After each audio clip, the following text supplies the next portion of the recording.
नमस्कार. आपण ऐकताय आणि पाहताय आपले अन्न हे यूट्यूब चॅनल. मी गणेश तुकाराम शिंदे आपणा सर्वांचं आपले अन्न या यूट्यूब चॅनलवर सहर्ष स्वागत करत आहे. आज धुळवडीचा दिवस. तिकडे सहलीवर असलेले धाराशिव जिल्हा परिषदेचे सदस्य जिथं ते मुक्कामाला आहे तिथं धुळवड साजरी त्यांनी केली आहे. आणि होळीनंतरची कर म्हणून एक बोकड पण त्यांनी तिथं त्यांच्या रंग खेळल्यानंतर त्यांना जो थकवा येईल, त्यांना त्याच्यामुळे जे जास्त भूक लागेल त्यासाठी त्यांनी पाठवलेल्या छायाचित्रातून दिसतं हे सदस्य तिथं एकटे नाही, त्यांच्यावर लक्ष ठेवण्यासाठी धाराशिव जिल्ह्यातील भाजपचे पदाधिकारी आहेत, कार्यकर्ते पण आहेत. हे तिकडं सुरू असताना तिकडं जिल्ह्याचे पालकमंत्री प्रताप सरनाईक यांनी वेगळाच रंग आज त्यांनी जे वक्तव्य व्हायरल केले त्यावरून उधळ आहे. ते म्हणतात शिवसेना एकच राहणार, शिवसेनेचे 15ही सदस्य एकत्रितच राहणार. आम्हाला सत्ता महत्वाची नाही, आम्हाला आमचा पक्ष महत्वाचा आहे.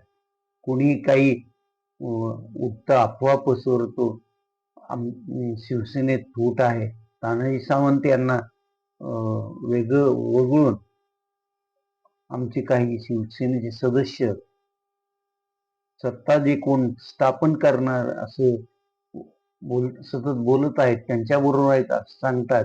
पण तसं काही होणार नाही. आम्ही एकसंगत राहणार, आमचे सर्व सदस्य एकत्रितच असणार, पक्षात फूट पडणार नाही असं जिल्ह्याचे पालकमंत्री परिवहन मंत्री प्रताप सरनाईक यांनी त्यांच्या त्या व्हिडिओत सांगितलं आहे. त्यांनी याचबरोबर आमचे नेते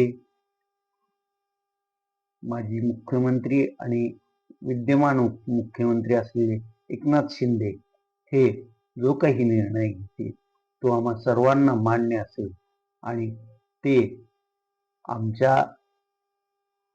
आम्हा शिवसैनिकांना अपमानास्पद वागणूक मिळत असेल तर ते सहन करणार नाही. त्यामुळं आमचा सन्मान राखला जाईल. आम्हाला पाहिजे ती पद दिली तरच महायुतीत समेट घडेल असंही ते म्हणतात. आणि त्यापुढे जाऊन त्यांनी सांगितलंय की धाराशिव जिल्ह्यातील शिवसैनिकांनी कुठल्याही अफवावर किंवा फेक बातम्यावर लक्ष देऊ नये. शिवसेना एकनाथ शिंदे पक्षाचे सर्व एकनाथ शिंदे हे काय निर्णय घेतील तोच आपला काय निर्णय राहील याचंही लक्ष द्यावं.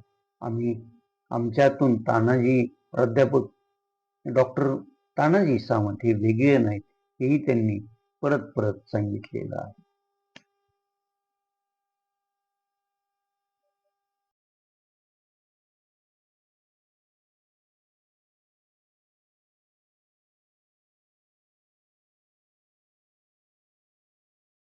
प्रताप सरनाईक यांनी ही व्हिडिओ क्लिप व्हायरल केली आहे. तर तिकडं शिवसेना एकनाथ शिंदे पक्षाचे प्रवक्ते म्हणणाऱ्या ॲडव्होकेट योगेश केदार यांनी जी आज पोस्ट केली आहे त्यात त्यांनी राणा जगजितसिंह पाटील, त्यांचे पुत्र मल्हार पाटील आणि त्यांच्या कंपू विरोधात आरोप केलेले आहे. त्यांनी आपल्या पोस्टमध्ये राणा जगजितसिंह पाटील यांनी आपल्या धर्मपत्नी अर्चना जगजितसिंह पाटील याच जिल्हा परिषदेच्या अध्यक्ष व्हाव्या यासाठी भाजपच्या सर्वसाधारण महिलांसाठी राखीव असलेल्या गटातून अनेक महिला कशा पराभूत होतील याचं व्यवस्था केली होती असाही त्यात त्यांनी आरोप केला. असो, गेली 9 फेब्रुवारीला जिल्हा परिषदेची मतमोजणी पार पडली आणि 10 फेब्रुवारीपासून आता कोणी अगोदर 28 सदस्याचा आकडा सांगत होतो, नंतर तो 30 वर गेला आणि 1-2 दिवसापूर्वी 34 पर्यंत नेल्याचं सांगितलं जात होतं. आणि हे 34 जिल्हा परिषदेचे सदस्य ते म्हणतात त्याच्यानुसार गेली महिनाभर सत्तेचं समीकरण योग्य रीतीनं तयार हो यासाठी आपल्या घरापासून, आपल्या जिल्हा परिषद गटापासून, आपल्या मूळ जिल्ह्यापासून दूर अंतरावर सहलीवर आहे.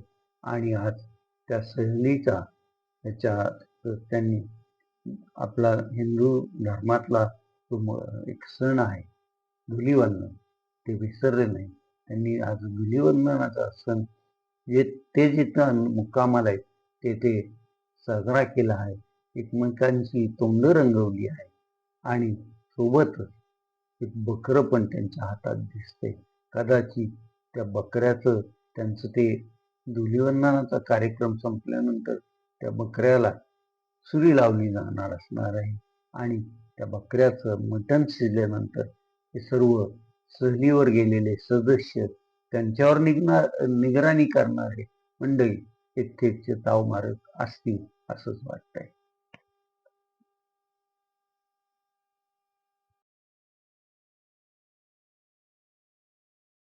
धाराशिव जिल्हा परिषद ही 55 सदस्यांची आहे आणि सत्ता मिळवण्यासाठी कमीत कमी 28 सदस्य सोबत लागतात आणि ज्यांच्याकडे 28 सदस्य आहेत त्यांची सत्ता ही 13 तारखेला येईल असं दिसतंय. तसं भूम, परांडा आणि वाशी हे 3 तालुके वगळतात उर्वरित जिल्ह्यातील 5 तालुक्यात भारतीय जनता पक्ष, शिवसेना एकनाथ शिंदे पक्ष आणि राष्ट्रवादी अजित पवार पक्ष यांनी महायुती म्हणून एकत्रित निवडणूक लढवलेली आहे. आणि ह्या एकत्रित निवडणूक लढविलेल्या 42 पैकी त्यांना तसं भाजप आणि राष्ट्रवादी अजित पवार पक्ष म्हणलं तर 25 जागा मिळालेल्या आहेत. उमरग्यातील तुरुळीच्या अपक्ष सदस्य जाधव ह्या त्यांच्यासोबत म्हणलं तर 26 आकडा जातो. समजा परांड्या तालुक्यातून जवळा निजामुद्दीन गटातून निवडून आले डॉक्टर तानाजीराव सावंत यांचे पुतणे धनंजय सावंत हेही त्यांच्या बरोबर गेले तर 27 आकडा होतो. आणि मग या 28 किंवा 29ची जी रेषा आहे ती पार करणं त्यांना शक्य होईल का यासाठी मग ते कुठून अजून सदस्य जमा करतायत हेही पाहावं लागेल. परंतु आता समजा एकत्रित सर्व महायुतीचे अगदी तानाजी सावंत यांचे सदस्य धरले तर आकडा हा बहुमताच्या पुढे जातो. महायुतीची सभागृहात संख्या 40 होते किंवा महायुतीची आणि अपक्ष त्यांच्या सोबत धरले तर ते 43-44च्या घरात जातात. मग असं झालं तर महायुतीची सत्ता येणं काही अडचणीच नाही. परंतु मागच्या एका व्हिडिओत बोललो होतो की उमरगा पंचायत समितीची सभापतीची जी 6 मार्चला निवडणूक होणार आहे ती निवडणूक ही पण जिल्हा परिषदेच्या सत्तेसाठी एक अडथळा ठरू शकते एवढं मात्र नक्की. कारण इथं हे ज्यांचं पूर्वीपासूनच उमरगा लोहारा या परिसरावर वर्चस्व आहे, जे आता भाजपचे मुख्य नेते म्हणून ओळखले जातात. लातूर ग्रामीण भाजपचे जे जिल्हा अध्यक्ष आहेत त्या माजी मंत्री बसवराज पाटील यांना त्यांचे निष्ठावंत कार्यकर्ते मदन पाटील यांचा जो शिवसेना एकनाथ शिंदे पक्षाच्या बंडखोर उमेदवार आप्पासाहेब पाटील यांनी पराभव केला आहे, तो जिव्हारी लागलेला आहे. त्यामुळं त्यांचं मत उमरगा पंचायत समितीचा अध्यक्ष सभापती हा भाजपचाच व्हावा आणि भाजपचा सभापती म्हणून कैलास शिंदे त्यांनाच ते संधी देणार, कारण ते एकमेव उमेदवार भाजपचे तिथे निवडून आलेले आहेत. आणि मग भाजपकडे 7 त्यांचे सदस्य आहेत, त्यांना 3 सदस्यांची आवश्यकता आहे. इकडं निवडणुकीत युती करतानाच आपण भाजप बरोबर चर्चा केली होती आणि त्या चर्चेत आपली कन्या आकांक्षा चौगुले तिला सभापती करत असतात तर युती करू आणि माझ्या मुलीलाही निवडणुकीला उभं करू असा आपण मुद्दा उपस्थित केला होता आणि तो भाजपच्याही नेते मंडळींनी मान्य केला होता, असं ज्ञानराज चौगुले माजी आमदार यांचं म्हणणं आहे. इथं शिवसेना एकनाथ शिंदे पक्षाचे 18 पैकी 5 पंचायत समिती सदस्य निवडून आलेले आहेत आणि आकांक्षा चौगुले यांना सभापतीपद करण्यासाठी 10 मताची आवश्यकता आहे. म्हणजे उमरग्यात शिवसेनेला 5 सदस्यांची आवश्यकता लागणार आहे. त्यामुळं दोन्ही चांगलंच आहे. इथं मग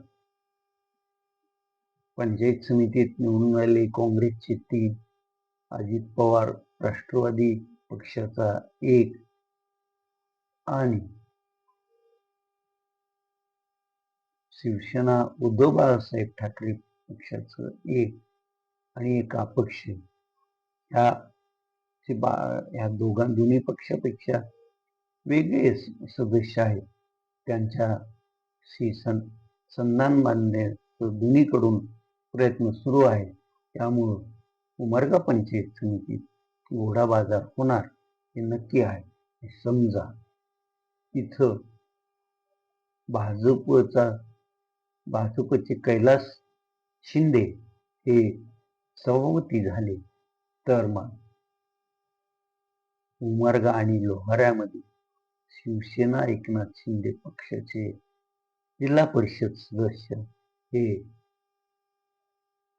भाजपला जिल्हा परिषदेच्या अध्यक्षपदासाठी मतदान करणार की नाही हा प्रश्न असणार आहे. त्यामुळे जिल्हा परिषदेचा सत्ता कारणाचं अजूनही तंगड सुटलेलं नाही हे एकंदरीत सर्व पाहिल्यानंतर वाटतं. त्यामुळं मग धाराशिव जिल्हा परिषदेच्या अध्यक्षा कोण होणार हाही प्रश्न 13च्या दुपारपर्यंत तसाच भिस्त गोंधळासारखा राहणार आहे हे नक्की.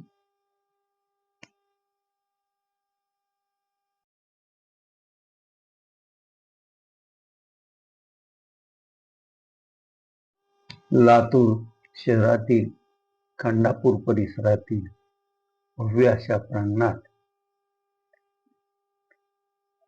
ज्ञानेश्वर माऊलींच्या 750व्या याच्या निमित्त जो सप्ताह आयोजित करण्यात आला होता त्या सप्ताहाची सांगता काल झाली. या सप्ताहाचं आयोजन गुरुवर्य ज्ञानेश्वर माऊली महाराज कदम यांनी केलेलं होतं. या सप्ताहाच्या निमित्तानं ज्ञानेश्वर महाराज, संत तुकाराम महाराज आणि इतर महाराजांच्या पादुका भाविकांच्या दर्शनासाठी या सप्ताहात आणण्यात आल्या होत्या. या सप्ताहाची काल सांगता झाली आणि सप्ताह संयोजकांनी लातूर आणि लातूर परिसरातील येणाऱ्या भाविकांना नम्रपणे प्रत्येकाने किमान 10 पुरणपोळ्या आणाव्यात असं आव्हान केलं होतं. त्या आव्हानालाही लातूर आणि परिसरातील घराघरातून मोठा प्रतिसाद मिळाला आणि जवळपास 15 लाख पुरणपोळ्या तिथं जमा झाल्या होत्या. आणि सप्ताहाच्या सांगतानिमित्त जे भाविक सप्ताहासाठी आले होते त्यांना त्या पुरणपोळ्याचा महाप्रसाद देण्यात आला.